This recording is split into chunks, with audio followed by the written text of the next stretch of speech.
So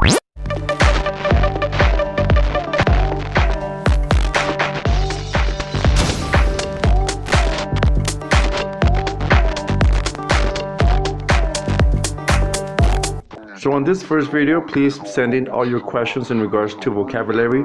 But it's awesome how I wanted to show you how personal interactions and positive interactions can affect our everyday life. So check this video out. Thank you.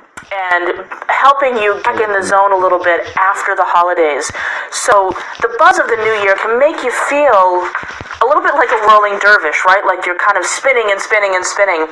And it can also, there's so much possibility and opportunity in the air, and you might think that if you don't grab it all right now, that you'll miss your chance. So I want to help you get centered. Get ready for some cheese, I'm warning you now. I want to help you get centered so you can better focus and make 2018 20 great teen. Stole that from, I think it was Ellen DeGeneres, I heard say that. So yes, hi everybody, I'm seeing you coming in. Hi from Scotland, Westlake Village. I am, as I said, I'm coming from New England where it's cold and blizzardy and beautiful. The snow is just gorgeous. Really pretty. This is our first big snowstorm of the year this winter, so it's exciting, it's fun. Yes, we are getting slammed for sure, but it really is just beautiful. It's lovely to watch from the comfort of indoors. Okay, so as we get started here, because you might be feeling all over the place like, oh my God, it's the top of a new year, I've got to do this and I've got to do that and I want to do this and I want to do that. Those of you who aren't familiar with me, I am not a proponent of resolutions. I love intentions instead. So resolutions, I'll talk more about that in one of the later lives that I'm doing this month. But resolutions just feel like they come from a place of beating yourself up, of a place of lack.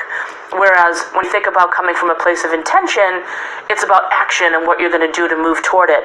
So the first thing I want to do to help you to feel more centered and more grounded at the beginning of this new year, when you're likely feeling maybe a little bit out of sorts, maybe you haven't come back to center from the holidays, you might just feel a little bit scattered. So I want to take you through an energy grounding exercise that I use, that I always find so helpful.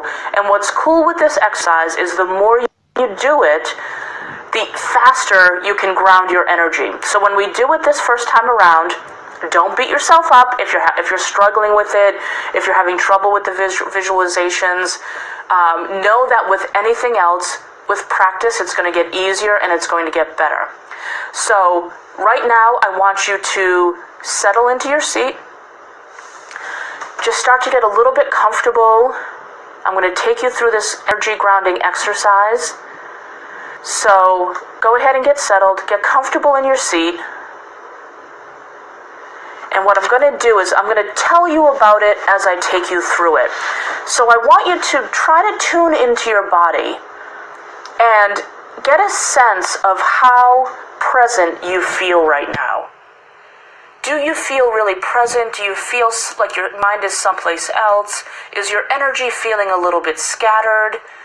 Get a sense for how grounded and present you feel right now. What I like to do is I imagine my energy body, as I'll call it. So how much of my energy body is outside of my body? And I'll get a sense, I'll get like a visual sense. So if you imagine, you close your eyes, and you imagine that your energy body, which is the exact same shape as your body, it's just a glowing figure. If you imagine that your energy body is above your physical body.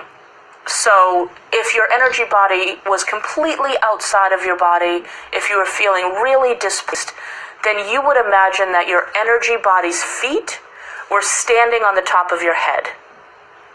So get a sense for how far out of your body, if at all, your energy is. It might be that your feet are on the top of your head. It might be that your knees, you sense your knees on the top of your head, so the calves and the feet are in your body. You might be at your waist or your chest or your neck or your head, and if you're at your head, then that means you feel completely centered and grounded. So get a sense of how much of your energy is outside of your body.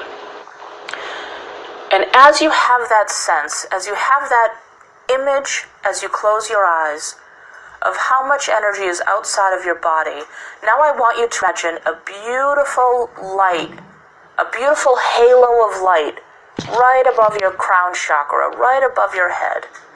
That's going to be the portal through which you pull your energy back into your body. So if you're feeling displaced, if you're feeling lost, if you're feeling just outside of yourself, imagine that beautiful halo of light, and your energy body is going to come back into your physical body through that beautiful welcoming portal.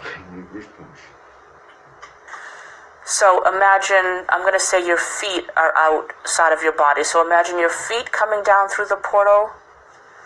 So your feet are being pulled down through the portal, gently guided through that portal, pulling it down to your chin. You can even do it with your eyes open if that's what you'd like. But the more centered you can be, the better, the more present you can be. So you're pulling your energy body down through that beautiful halo, down to your shoulders. Imagine your feet are now moving down to your chest. You continue to guide your energy back into your body. It's now going into your waist, past your hips. If at any time during this grounding you feel stuck, or it feels like your energy just stops, take a couple deep breaths. That's all you need to do to get the energy moving again. So when you take a deep breath, it's going to send the energy on its way some more. Keep pulling, guiding that energy down. Now let's imagine your feet are at your thighs. Your feet are at your knees. Down through your calves. Your feet are at your ankles. Another deep breath to gently guide that energy down. And now your feet match your feet. So your energy feet have now reached your physical body feet. And then imagine just a gentle, like, clasping them into place. I mean, my God, even doing that really kind of quickly, as I show you, I can feel a difference in my body. Now, even if you don't feel any difference at all, we did that very quickly. I was just trying to give you an overriding sense of what the exercise is. I want you to practice that again and again. Imagine gently guiding your energy back into your body. It's going to help you start this new year off from a more grounded and centered place. You may need to do it several times a day, a couple times a week, whenever you feel like your energy has been displaced. And again, it can just be a little bit out of your body. It might be entirely out of your body, whatever it is. Anytime, yeah, Tammy, you can feel it too. Anytime something rattles you, or you just feel out of sorts, or you get your focus back, that exercise is super, super helpful. Okay, so now that we have you all centered and grounded and we're feeling more present and together here, I want to talk to you about now using that groundedness, that centeredness to help you focus as you dive into this new year. So we can really make this new year even better than the last. Doing all of that, bringing that energy down. So let's evaluate, now that you're centered, I want you to now evaluate your immediate needs around a post-holiday cleanup. So we're going to talk about clutter clearing in a variety of ways, right? So glad that exercise resonated with so many of you. Thanks for sharing in the comments, really great. Oh, Delilah, I'm so sorry to hear about your dog. And anyone who is experiencing loss. The holidays can be really tough emotionally. So that's another great way that this grounding exercise can be so helpful during those times. So now that you're centered, I want you to think about what needs your attention in a post-holiday cleanup. So this can be a physical cleanup, right?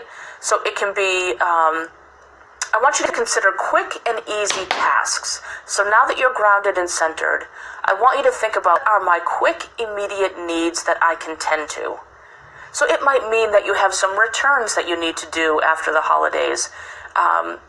Maybe you have some leftover gifts that you still need to deliver, a post office run, or dropping it off to a friend or a service provider. Are there any residual or leftover errands that you need to do that feel easy and quick?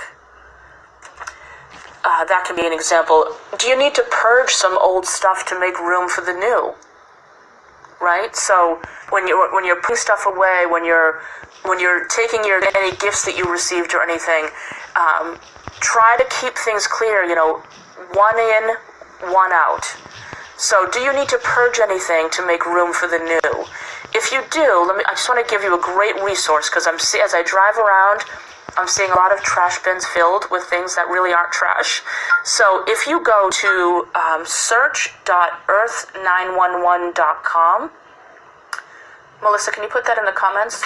Search.earth911.com. You can put in your zip code or your postcode, find out what you can recycle nearby. You'll be amazed at what you can recycle, right?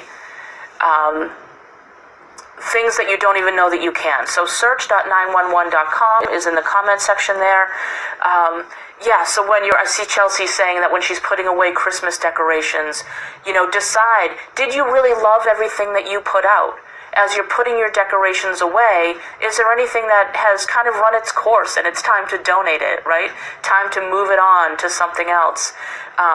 We want to help you make space in your life for abundance to flow in.